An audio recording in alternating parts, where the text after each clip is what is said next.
Hi friends, welcome back to our channel. இன்னைக்கு நீங்க ரொம்ப நாளா கேட்டுட்டு இருந்த பொல்லங்காய் சீட்ஸ் வச்சு தான் நம்ம சட்னி பண்ண போறோம். வாங்க எப்படி செய்யறதுன்னு பார்க்கலாம். ஒரு பொல்லங்காய் எடுத்திருக்கேன்.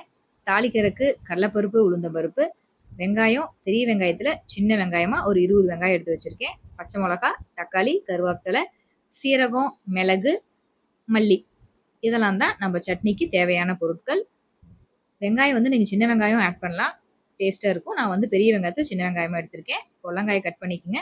கட் பண்ணி இந்த விதையெல்லாம் நம்ம தூக்கி எரிஞ்சிருவோம். இந்த விதையை வச்சு தான் இப்போ சட்னி ரெடி பண்ண போறோம். ஒரு விதை பத்தாது. நான் நேத்தே ஒரு பொல்லங்காய் வணக்கிட்டேன். அந்த விதையை நான் எடுத்து வச்சிருக்கேன். 2 பொல்லங்காய் விதையை வச்சு நான் சட்னி பண்ண போறேன். இப்போ ஒரு பேன் வச்சுக்கோங்க.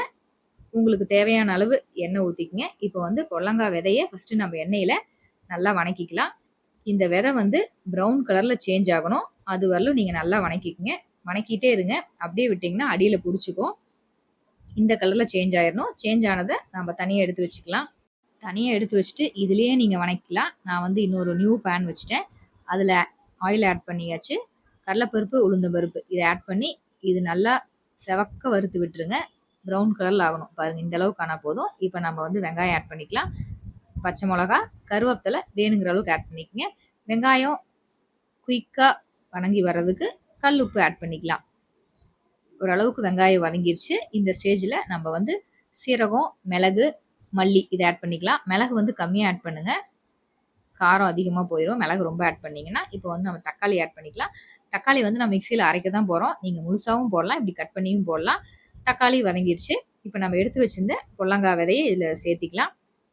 இப்போ இதையும் ஒரு கிளறி விடுங்க. லாஸ்ட்டாக வந்து நம்ம தேங்காய் ஆட் பண்ணிக்கலாம். தேங்காய் வந்து உங்கள் விருப்பம் தான். நீங்கள் ஆட் பண்ணுறேன்னா ஆட் பண்ணலாம், இல்லைன்னா வேண்டாம். தேங்காய் ஆட் பண்ணதுக்கப்புறம் அதையும் ஒரு கிளறிடுங்க. ஃபைனலாக வந்து நம்ம மல்லித்தலை ஆட் பண்ணுறோம். மல்லித்தலை வந்து லாஸ்ட்டாக ஆட் பண்ணி அது ஒரு பரட்டிங்கன்னா போதும். ரொம்ப வணங்கணும்னு அவசியம் கிடையாது.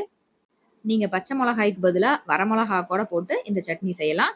நான் தக்காளி ஆட் பண்ணியிருக்கேன். தக்காளிக்கு பதிலாக நீங்கள் புளியும் ஆட் பண்ணிக்கலாம். 2 விதமாகவும் நீங்கள் இந்த சட்னி செய்யலாம். நான் வந்து இன்றைக்கி பச்சை மிளகா, தக்காளி ஆட் பண்ணி செஞ்சுருக்கேன். இப்போ வந்து இதை ஆற வச்சிடலாம். ஆறிடுச்சு.